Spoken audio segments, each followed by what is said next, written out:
Cunha Bruno, Cunha Bruno, Cunha Bruno, Cunha Bruno, Cunha Bruno, Cunha Bruno, Cunha Bruno, Cunha Bruno. Sawa kabisa Manchester United. Vuga ngo Manchester United shama ikoro kariki ikipe ni yawe kabisa. Ikipe ni ababyeyi.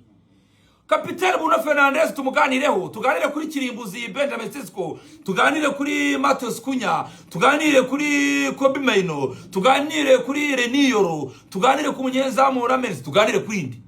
Cyangwa karimo ikoro kariki. Nimba ukunda Manchester United ivuga ngo Cunha Bruno, Cunha Bruno, Cunha Bruno, Cunha Bruno, Cunha Bruno, Cunha Bruno, sawa kabisa. Manchester United rero ikipe ya Aston Villa bitego bitatu byose kuri kimwe, akazi gakomeye cyane k'ikipe. Ubona ko umutoza yikurikiranye akora remplacement nza cyane y'umutoza y'umusore betwa Benjamin Sesko, araza yigaragaza umutoza navuga ni sawa kabisa, ikipe wayitoje ni yaso nibyo. Hanyuma abakunzi rero ba Manchester United wese mwishime cyane, abakunzi kandi b'umupira mwishime cyane, abakunzi ba Premier League mwishime cyane. Hanyuma n'abashi yose rero ku ikipe ya Manchester United Kirimbuzi Terakamari, my goodness, abakunzi ba Manchester United mwese kavuga ukuri. Big win ari massive one Manchester United yari yasitaye kuri Newcastle. Kipe urya yatangiye gukomera, gutsindwa birashoboka. Reaction ni iyi. Reaction nukuza Aston Villa ukayikubita ibitego bitatu ukahita ati ukomeza kunkurikira. Reka njye ku mwanya wa gatatu ntuje. Harimo difference hagati yanjye nawe y'amanota 3 nkwishyiriyemo. Ubona ko ikipe yari panze neza cyane. Umusore bita Bruno Fernandes ati match y'igitangaza, yaremye uburyo bwinshi, mu gihe umusore bita Matheus Cunha cya gitego cy'umuntu ufite ikizere, cy'umuntu uvuga ati amafaranga bampemba ni menshi, reka mbereke yuko ahangandi mu kazi kose gakwiye. Sesko ikipe imaze kunanirwa, gikubwa nyine umvaga ari kwiye gutangira kuri nimero 9, nta muntu umusha kwa United kuyataka, niwe rutayizamu ifite wanyawe. Nyuma yo gusimbura mu ita Brian Mbuemo ateretse mu gitego cy'umusumari cya kintu kivuga ati mutuza amanota 3 tuyacyura hanga.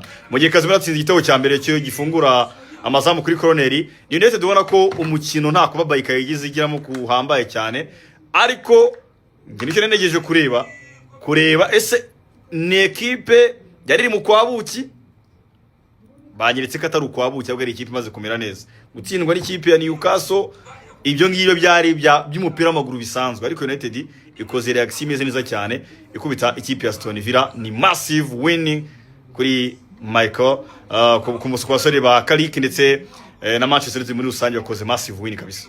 Pascal Cunha gucenga Cunha asigo umuntu Cunha arakwica Cunha Kirimbuzi hariya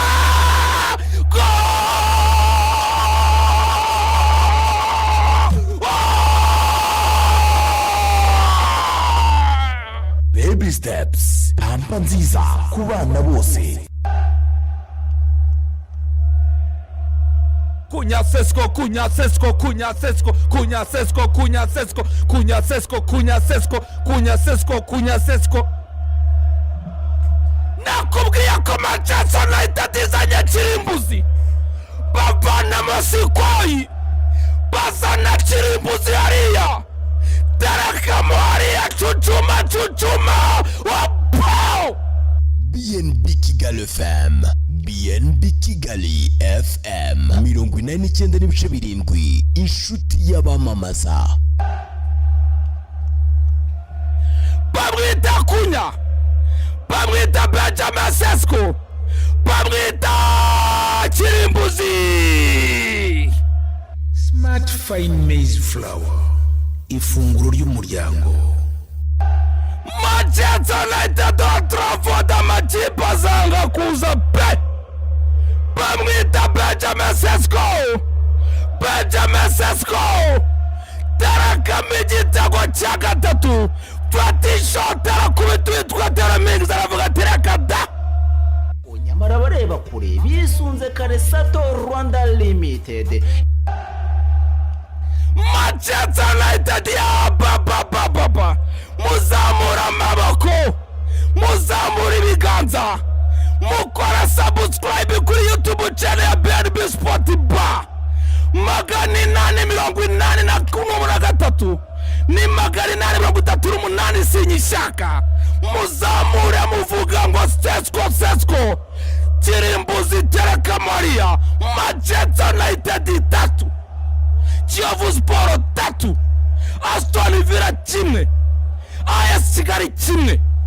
cyane attention Matheus Cunha, iki ni igitego. Cunha Bruno,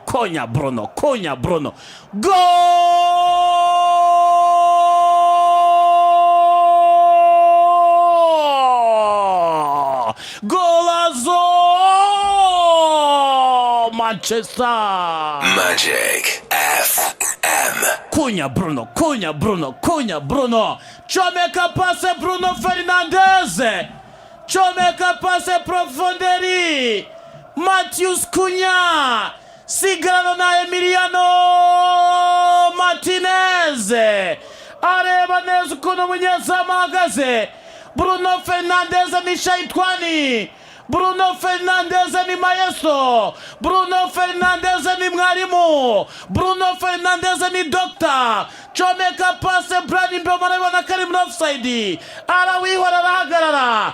Matheus Cunha ndani.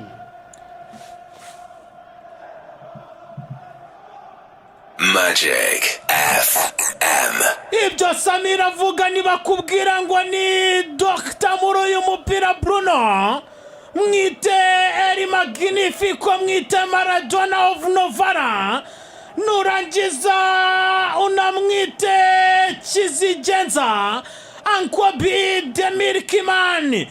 Arangiza aravuga ati nyuma yo gufata David Beckham kugahigo ke muri Manchester mu mwaka umwe wa sezo assiste 15 muri Premier League, ahita atereka none agahigo ke ka assiste 16 mu mwaka umwe muri Premier League yitwa Ankwabi. Arahangana na gahigo ka Thierry Henry na Haaland. Attention na mwene data De Bruyne. Thierry na De Bruyne bari inyuma. Avuga ati nsigaje assiste nkuzuza 20 nk'umukinnyi watanze assiste nyinshi muri sezo muri Premier League.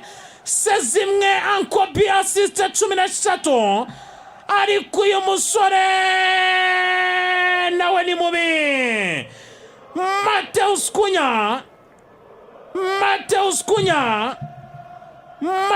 Cunha nawe avuga ati byanje ndabirangije namwe mwirwaneho. Tsinda igitego cya 7 isezo, urarirwa ibitego 9 muri match 27. Manchester United 2-1 cya Aston Villa. Attention gature Manchester United.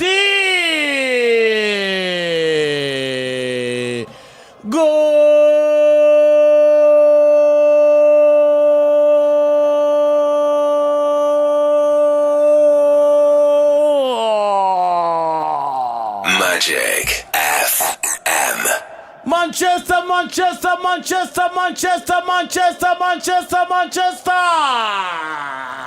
Bafana ba Chelsea. Iyi kipe niyo yonyine ifite ubushobozi bwo kwishyura Paris Saint-Germain. Niyo yonyine abafasha kwishyura ibitego 5 mwatsinzwe. Iyi kipe irakomeye. Umupira kwa Matheus Cunha. Bogari de la Babaika. Yitangira assist. Yitwa Sesko Benjamin Sesko. Rekuri shot mu rushundura. Magic FM. Yes, bamwita Benjamin Sesko. Sesko niyo uzirata n'igitego cya 9. Assist ni mubwo n'uruhare rw'ibitego 10 muri Premier League match 25. Uruhare rw'ibitego 10 nabwo ari bibi muri match 25 za Premier League.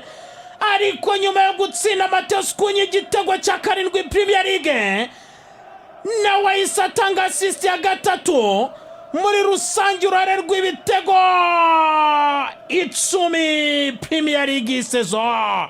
Aba basore bashya buzuza double figure mu bigendanye no kurema ibitego kuri Manchester United kabisa.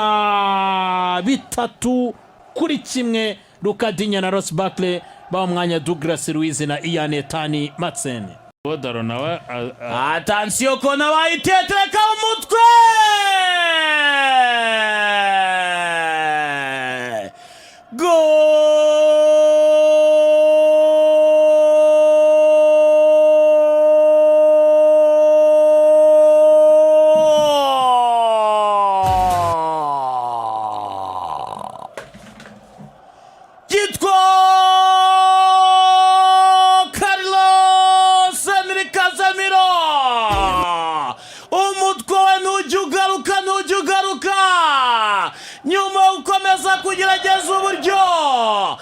Manchester United kona baziteye ku mpande zose, hinduramo kona yikoze ibicu, yigira agaca yigira akagoma, rekura mu mutwe utagaruka umudundano, aravuga ati hapa ni kwetu,